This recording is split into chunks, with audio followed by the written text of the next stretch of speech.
Okay, you gotta excuse me, this is my first time. My name is Sasha, and I decided to create this video blog as to kind of help those like myself who are interested into reverting to Islam and don't know the right answers or don't know if they're sure if it's something for them. Pretty much just a quick background of myself. I'm 28 years old and Puerto Rican Dominican and born and raised in Miami. I have three daughters. Again, living in Miami, you pretty much, it's not all glamour in South Beach as you see on television. You have its ghettos, you have its roughness, you have its sour patches. Um, I fell in love hard at one point with someone who didn't deserve me or what I had to offer. And that person really broke me down to the point where I cut off all communication with my family for a good 2.5 years. Um, and again, I was very family oriented before this person. I was very happy, joyful, always smiling. But as this relationship continued, I literally saw all that. Well, I didn't see it, my family saw it, and my friends saw it, that all that was fading. It made me look sick, it made me depressed, it made me angry, and I was unaware of what was going on. And I hit rock bottom. I'm not gonna lie, I did. I did a lot of things that I shouldn't have done. I ended up places where I thought I would never be. And I've always believed in God, always knew that He was around, always felt His presence, but didn't fully commit myself to Him like I should have. Didn't listen to Him at times when I should have, and I believe that that was many reasons why I ended up in the sticky predicaments in which uh, made me pretty much a better person today, uh, if that makes any sense. Um, been through a lot, but I have overcome. Um, but again, this people can break you down without you realizing it, and you got, how do I say? I pretty much one day my father sat me down and was like, if you keep going down this path, you will put yourself in hell. You are as low as you can get right now, and it is your choice to make a change, make a difference. So I remember having that talk with my father, and not even about 5 minutes, 10 minutes after having that conversation, I went back into the room where my kids were sleeping, and there was a preacher by the name of Joel Osteen that my father would listen to. And he said through his verse, through the passages that he was reciting and saying, it's just that pretty much things happen for a reason, and to let it go. One can't continue to hold on to something when it continues to fail. And so I took that as a message to let go of the person holding me down. It was on a July 2008, on a Sunday, and I pretty much had that realization that I need to do something. And so I took that message, and because I felt a presence with me at that moment while receiving it, and went ahead and made that phone call on Monday, pretty much letting this person know I am done.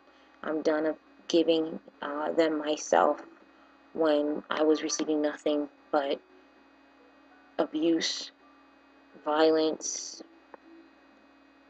just things that a female should not go through. And I wasn't going to take it anymore. And I was done. my my intent was to be by myself for a while, do things for me, um, and it was my birthday weekend, later on that week, and I called up one of my girlfriends. I was like, I need to go out. I need to go out and do something. Um, that's where I met my husband, because technically he was supposed to be off that night, and someone called him in that morning to see if he can cover the night shift. When we went to Fort Lauderdale, we got drawn to this place, and called Coyote Ugly, where my husband was bouncing, and we went in, and we stood there for a while, and then we left, but then we kept coming back, and my husband gave me his phone number, and I called, and I remember the next day I wanted to see him. I needed to see him, and there was an instant connection, and it was different. And so, long story short, I relied on faith and just went for it. And let's say this is back in July. Um, Came up to visit him uh, in here in North Carolina, and fell in love with the place, fell in love with him even more. And it was refreshing being with someone who actually cared. So my girls loved him when they met him in October later that year. And a 1 week trip to celebrate his birthday turned into us moving up here with the consent of my family. And because again, it is scary. You know, you get out of one relationship where it was very bad and just not healthy into something so refreshing, so bright, so loving, so caring, and feeling equal. And again, I mean, it's like breathing for the first time. And I really thank God for that, and as, we're married now and we're raising, my girls together. They're his girls. He takes care of them so much, and so grateful. And going through a lot. Um, Again, pretty much I trusted people in a certain environment, and offered my services into it, pretty much like advice, friendship, sisterhood, anything of sort to make them know that they have an ear, a hand that they can rely on, a hug if they need it, you know. Um, and pretty much my kindness was taken for weakness. My husband converted to Islam, I would say 7 to 8 months ago. He did his first Ramadan, and watching him, I was so proud of him, because I saw my husband go from someone who doubted himself constantly and who didn't want to speak about God or religion,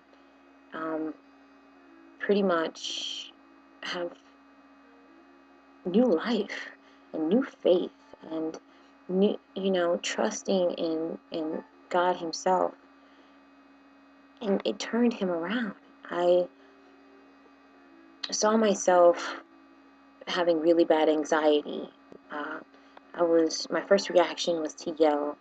Um, Very feisty. I'm a hot-headed Puerto Rican chick. I mean, what can I say? And I didn't want to be that way anymore. I needed something to change that. Um, so one day I was really emotional, again, with everything, with all the deceivers and people who had ulterior motives uh, against me. I was just overwhelmed one day, and I said, you know what? I waited for my husband to get home one day from the mosque, and I said, baby, I need to pray. I need you to show me how to pray. And he showed me how to do wudu. We did our late night prayer, and I felt something in me that I can't explain. Something that I needed, that I didn't know I needed. And after that, I decided to do the last 10 days of Ramadan with him. It was hard. And if my baby did that for weeks, and I'm only doing it for 10 days, my third day I was hungry and I was thirsty. But it made me learn to appreciate the food I have in my fridge, the water I have coming out of my faucet. Made me reanalyze all the food we pour down the drain, the drinks, beverages we pour down the drains, the food we throw away in the trash when we say that we're full. You know, I had a whole new persona, and very, very, very thankful for that awakening. And for that, I continuously now do the prayers 5 times a day. And my anxiety has calmed down. And I am at that 60-40 percentage of reverting.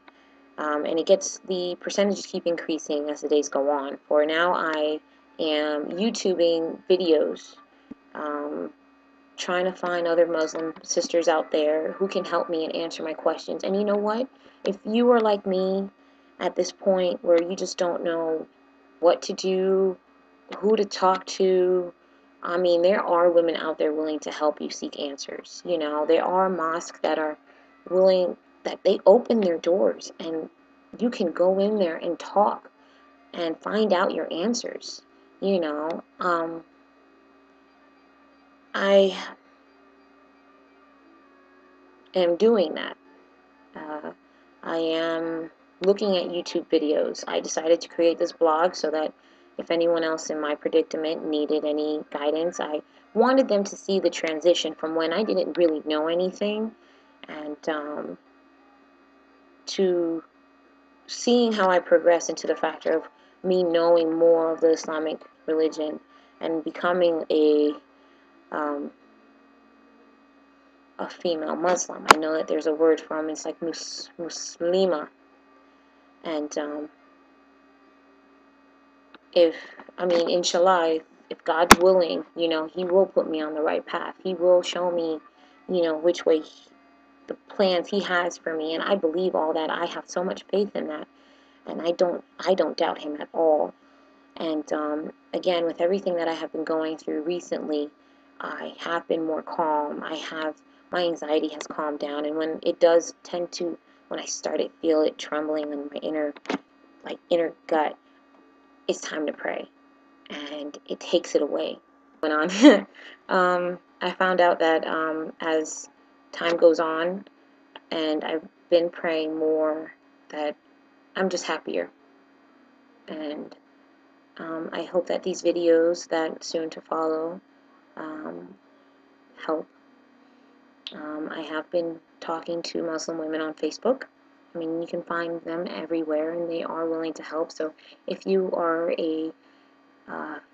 looking to find them, I mean, even if you see women walking by with the hijabs, ask them.